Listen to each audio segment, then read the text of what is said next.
Hey everybody, welcome back. I guess welcome back for me, right? It's been a while again, and I'm sorry for that, but I'm going to, as I stated before, continue to try to make an effort to get back on here. I still have not finished reading the rest of the chapters of my book for the people that were wanting it on audiobook. I was posting on YouTube, so I will also work to make that a priority here in the new year. But it's been a while since I've been on. I hope everyone's doing okay. I know we're entering into we've been in the holiday season with Thanksgiving and Christmas. And I know in talking to several people, lots of people, are recognizing like, wow, it's my third Christmas or my fourth Christmas or my sixth Christmas or my, whatever it is, kind of navigating this struggle that so many of us are in. And so I want to talk a little bit about, I want to go back over something that in one of my earlier videos, I can't even tell you which one it was now, but I think it's worth sharing and worth going over again. And that is, you've heard me talk about CLA Weeks, who I believe was kind of the matriarch of understanding what she called nervous suffering. We might call it anxiety, disordered anxiety, but we might also call it sensitization, or what happens when our nervous systems get highly sensitized for whatever reason. Whether that's through some sort of medical injury, like with the benzos, or whether that's, anxiety that led you to get on benzos, whatever. But I want to go through her trajectory again, because a lot of times I think people are trying to make sense of what is happening, in our minds and bodies, and how did we go from, this is what I hear all the time, how did I get here? How did I get so vulnerable? How did I get so fragile? And the other thing I want to say before I get into that is you're going to see me starting to probably post some new videos or new audios specifically about anxiety. And I'm doing that not because I'm leaving the benzo community or not going to continue to talk about that, but I'm doing that because I'm actually working on a book on anxiety and what I know about it, what I've learned about it, even my own experiences of it, what I've seen in a lot of other people. And so working on that book. And so you'll be seeing some new videos come out that kind of fall into that category. And again, that's not me stepping away from the med-injured benzo world at all. It's kind of additive to that. So just wanted to make that kind of statement. But so again, CLA Weeks was not talking about benzos. This was writing back in the 60s, but really in my mind, the person who makes the most sense in terms of understanding what it is to be in a taxed and sensitized nervous system, and just how odd and strange you can feel. And she talks about this trajectory, and I'm curious as to other people if they felt this, because when I read this trajectory, it felt like exactly kind of what happened to me. That there was this, obviously, this very physical, organic thing happening in my body because of my med injury that started with a fluoroquinolone antibiotic and then was put on gabapentin. And once I was taken off that, did terrible coming off that, and then was put on the benzo. And so my nervous system was fried. Now, my big question to myself is, was it already kind of vulnerable? And I think it was. I think I was working a lot and had a lot of stressors in my life. And even though I was navigating all of those fine, there was no, I didn't feel anxious. I was functioning on a high level. Our nervous systems can absorb a lot until they go out like a bad back. So CLA Weeks' trajectory of nervous suffering starts with what she calls indecision. And I think indecision is a big one for a lot of folks in the benzo and Z-drug world, in terms of, I know for me back in the day when this whole thing began, it was like, I was lucky enough to choose to be able to taper. And it was like, okay, how fast do I taper? How slow do I taper? What rate? Do I cut and hold? Do I use a water taper? Do I micro taper? Do I transition over to a longer acting benzo like Valium or Librium? I mean, it was so many decisions. There were so many, and then, what supplements? People say take supplements. Oh, my doctor says take magnesium, but the board say magnesium binds to GABA. Or, this person says ashwagandha calms them down, but that says that's GABAergic and it's going to be a problem. And so you just find yourself in this like no man's land of a million questions that, each of the questions have 3 different answers that potentially could all work or none of them could work. And you're just left in this whirlwind of indecision. And that's the first part of her trajectory into what she calls nervous suffering, nervous breakdowns, whatever you want to call it, but basically being in a sensitized state of being that can last for a very long time.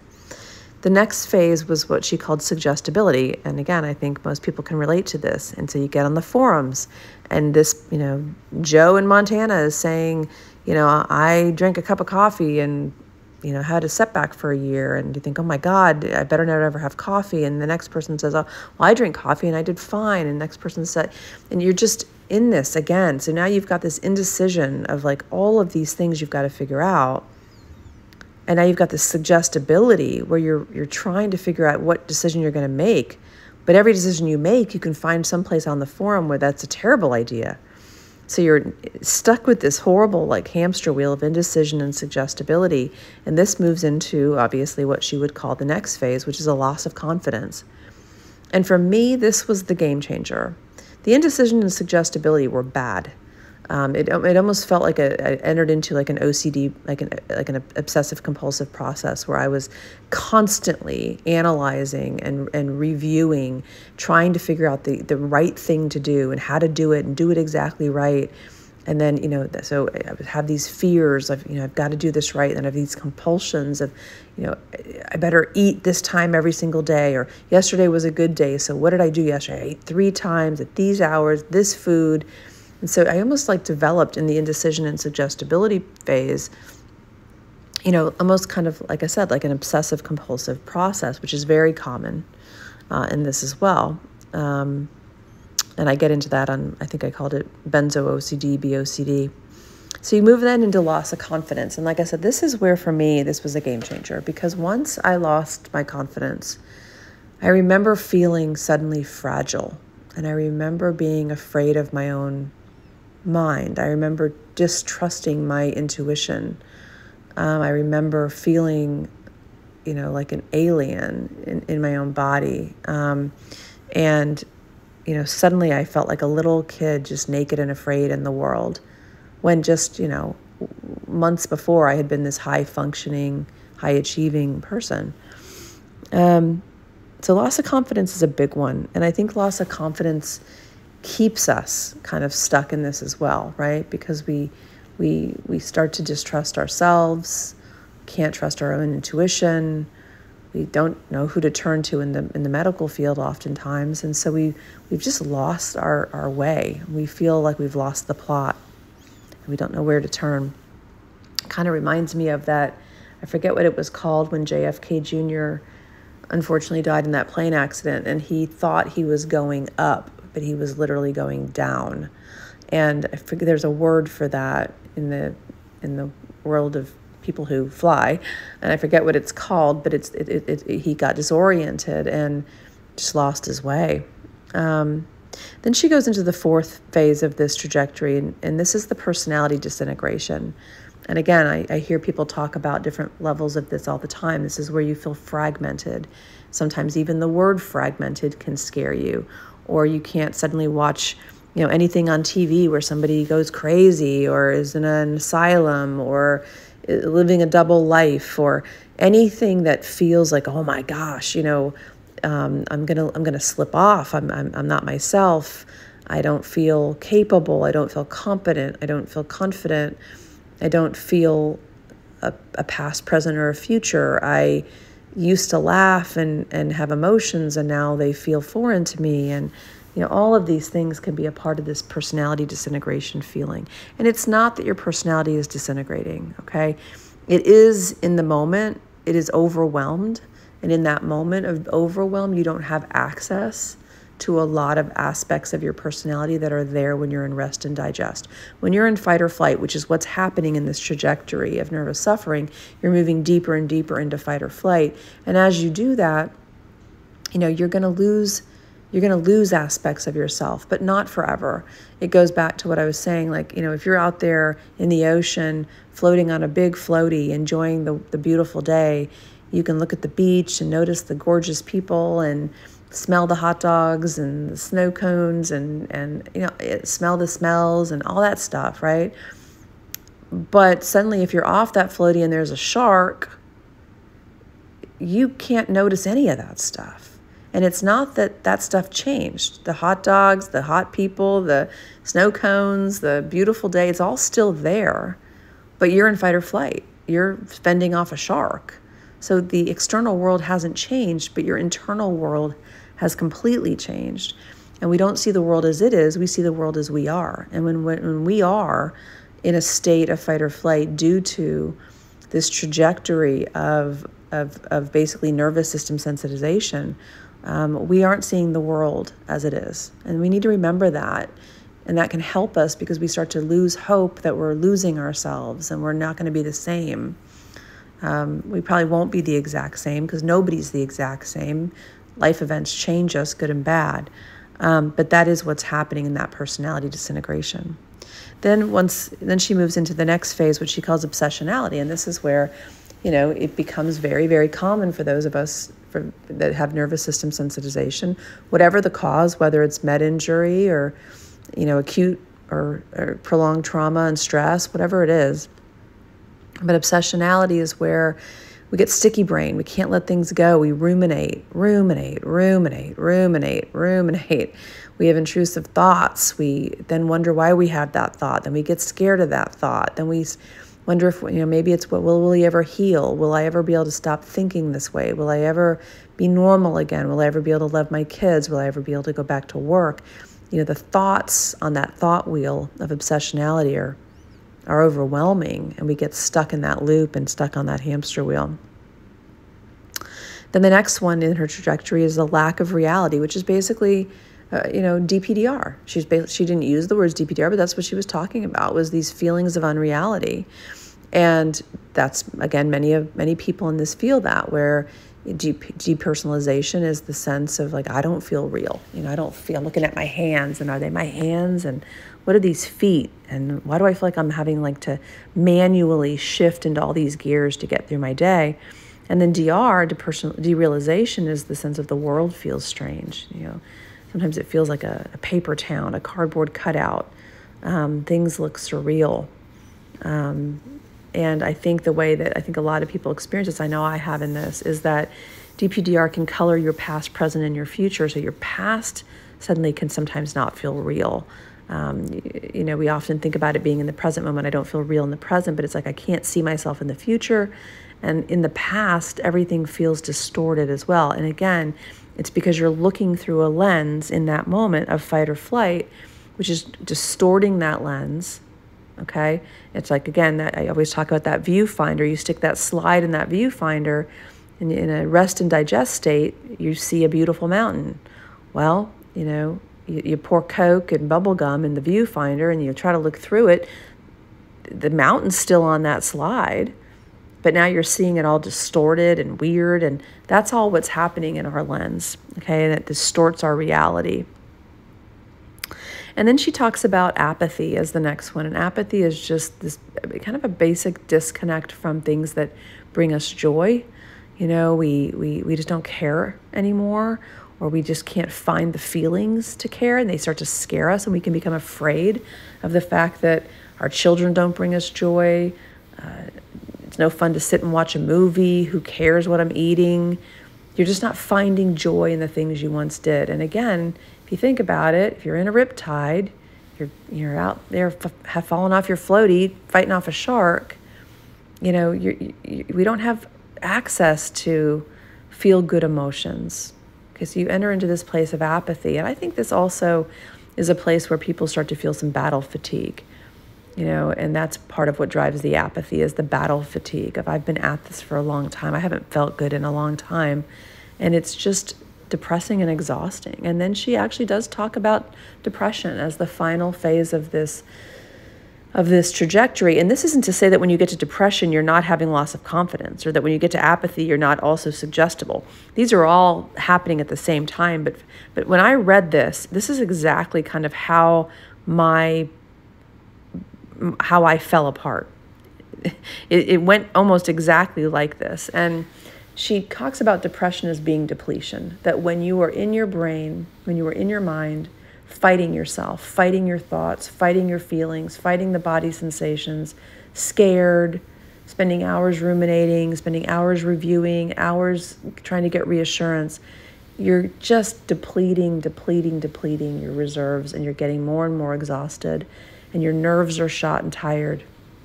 And so while you're depressed, you're also feeling DPDR and obsessions and not really, personality not intact and not confident and suggestible. And these things just go round and round. And okay, so now I'm like, okay, Jen, so you just told us what the problem is. Now what's the solution? Well, again, for every person, it's different in terms of severity and intensity and duration. But what we have to do is we have to start to nip second fear in the bud. So CLA Weeks also spoke about first fear and second fear. First fear is you wake up and you feel just terror. You feel chemical terror. You feel weird in your body. You feel a sense of unease. You get a whoosh of after a weird thought about something that matters to you. And that's first fear. Not much you can do about that. Second fear is what I always talk about. It's the oh shit versus the oh well. Oh shit, I feel bad again. Oh my God, oh my gosh, I can't handle this. Oh my gosh, I can't do one more day.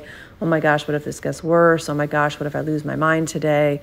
Oh my gosh, what if I, boom, boom, boom, boom, boom. And every single time you're feeding that loop of oh my gosh, oh shit, you're just feeding. You're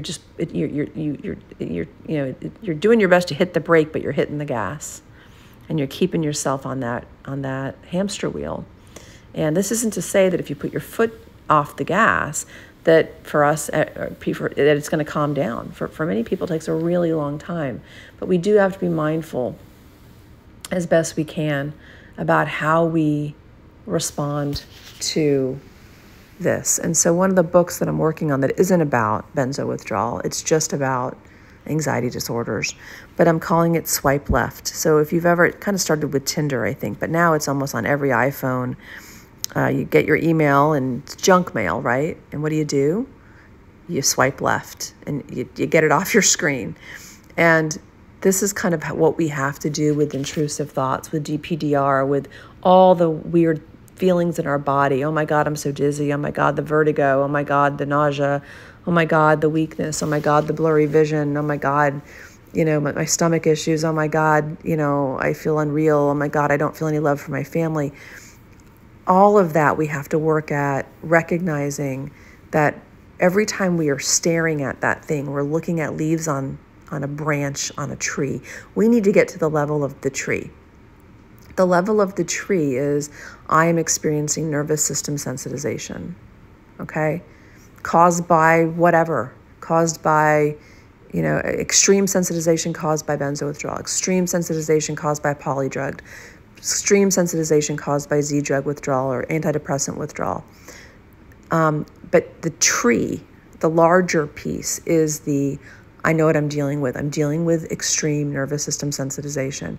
When you get into the level of my foot, my ear, my tooth, my dizzy, my vertigo, my DPDR, you're dealing with branches, and then you're dealing with leaves, and then you're dealing with the little bugs on the leaves. And the more myopic we get, the further we get away from, we need to go up to the level of the problem. When we stay down in the weeds, that's when we're looking at all the hundreds of symptoms that we could feel physically, mentally, cognitively, emotionally. And the more we stay in the weeds looking at that, the more we're hitting that gas pedal. And we have to kind of go up to the level. Reed Wilson, who's an OCD expert, talks about going up to the level of the disorder. You get out of the content of the thought In OCD, for example, you might have a thought of, what if I hurt this child? Okay. If you stayed focused on, why would I think that? Oh my God, why would I think I wouldn't hurt a child? I better not get around children. Okay. You're not at the level of the disorder. You're at the level of the content. You need to go up to the level of disorder and say, that is my OCD again, swipe left, not dealing with it, disregarding it. And that's what we have to try to do with us and people going through this, is when we get ourselves focused on the symptoms, focused on the content of the thoughts, focused on the minutia of the symptoms, we have to go up to the level of disorder and notice and remind ourselves, extreme nervous system sensitization, that's what I've got. And that big tree holds hundreds of branches and leaves, okay? That I've got to go up to the level where I'm looking at the tree to remind myself, extreme nervous system sensitization. And then to my point about why do I say swipe left, is because we have to disregard. I'm dizzy. Okay, I'm dizzy. I'm nauseous. Okay, I'm nauseous. I'm scared. Okay, I'm scared. I feel totally DPDR'd out of my head. Okay, you're DPDR'd out of your head. Leave it alone. Disregard, swipe left. And that's what I'm working on with this book. And in terms of all the various ways in which, a nervous system sensitization that is also, when I have gotten to know people with extreme anxiety disorders, people that have had agoraphobia, haven't left their house for years, people that have, multiple panic attacks a day, people that feel anxious 24/7 and haven't been able to work and feel disabled by their anxiety, people that have really bad anxiety, but also as a result have really bad digestive issues and really bad dizziness and vertigo and things like that. It's the same thing. It's the same principle. CLA Weeks would talk about accepting and allowing it, right? Josh Fletcher out of the UK, who I like, talks about willful tolerance of the symptoms. Drew Linsalata sometimes talks about surrendering to it. And I'm talking about swiping left, which is just, I see it, just like I see that junk mail in my mailbox, and I could open it up and I could read it and I could get annoyed that it's taking my time and that it's shown up in my mailbox and why is it possibly in my inbox? It shouldn't be there. Or I could swipe left. And that's what we have to kind of get good at doing. And so you'll be seeing me, like I said, putting some videos and things up as I'm writing this book to kind of go along with it for folks. But I think a lot of it can apply to us. And not all of it, and I really want you to hear it, because people get angry with me sometimes and they say, you're wrapping this all up in a burrito, like as if it's just an anxiety disorder. That's not what I'm doing. What I recognize is that when you have central nervous sensitization caused by a medication injury or a withdrawal, inherently you are going to experience what CLA Weeks spoke about. And inherently, you're gonna be drawn to look at the leaves and the branches and the bugs on the leaves. And we got to keep going up to the level of the tree. Remind myself, yep, still here. Sensitization, still with me. I'm gonna have all these weird experiences, and swipe left as often as I can. Leave it alone. Replace oh shit with oh well. Swipe left. Thanks, guys. Talk soon.